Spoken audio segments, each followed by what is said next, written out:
Found mainly in southern Africa, Mopani worms have been a source of food and traded for income generation by some rural communities. But due to factors such as extreme temperatures associated with climate change and rainfall patterns, there is a decline in their availability. The harvesting of the Mopani tree for use in fencing and roofing traditional huts, as well as for firewood, leads to the worm's habitat being taken away.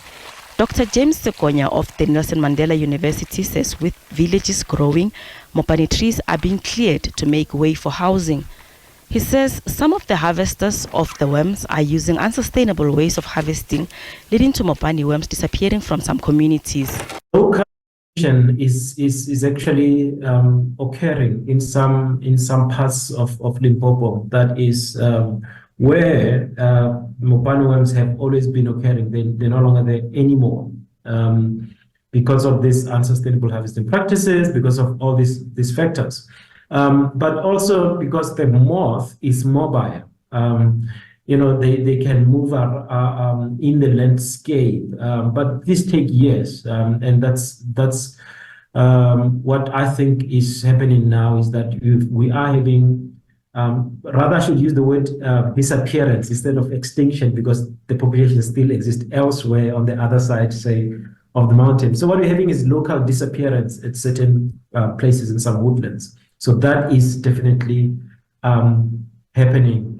This is bad news for communities depending on Mopani worms for their livelihood, as they trade them to generate an income and eat them as a source of protein. Because of the poor outbreaks, people who rely on Mopani worms for their livelihood, so people who would harvest and then trade in markets like in Trendo, in Malamulele, Elim, Louis Richard, etc. What happens is then they were forced to find alternative sources for their stock because they couldn't source locally. There wasn't any much locally. But also people who harvest for their own consumption as well, the harvest was just not good enough. So that affects livelihoods, both of the traders and also the subsistence harvesters. The decline in availability has created a market for importation of Mopani worms from Botswana, Zambia and Zimbabwe, although at a high cost due to transportation costs and custom duties, as Emmanuel Matli, a Mopani worms trader in Johannesburg, has experienced.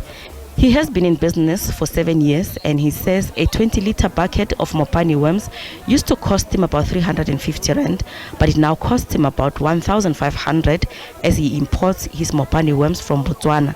This has forced him to also hike his prices, and he sells this small bucket of Mopani worms for 60 rand from 30 rand before. And this bucket has gone from 60 rand to 120 rand. Those things is too difficult now because there's no rain now.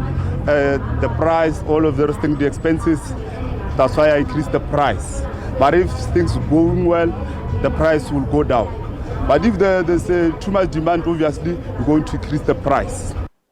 Puti Kabasa has been running Mopani Queens since 2019.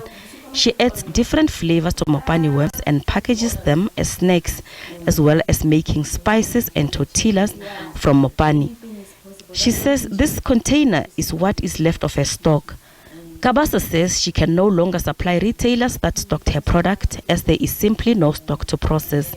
This has led to her letting go of people that she would hire to assist in the business when things were going well. It's been very bad. The biggest is that I don't have stock. I don't have the main resource that we trade. It's not available. You can't find it anywhere. And because of that, you are limited into what you can sell, what you can process. I've had to tell some of my people to stop coming in because I don't have work for them and I don't have money to pay them as well. We've had to stop going to markets as well that we have supported for quite a number of years. So we've had to stop going there and paying the market fees because we don't have stock to sell. So it's been really bad. We've had to pull some of our products from shops because we cannot meet the demand that's there. So it's been a really bad experience for my business. Kabasa says the supplies in Botswana are also dwindling, and now her hopes for stock are pinned on Namibia, as that country is said to have had some harvests around April. Flores Sefakomo, SABC News, Johannesburg.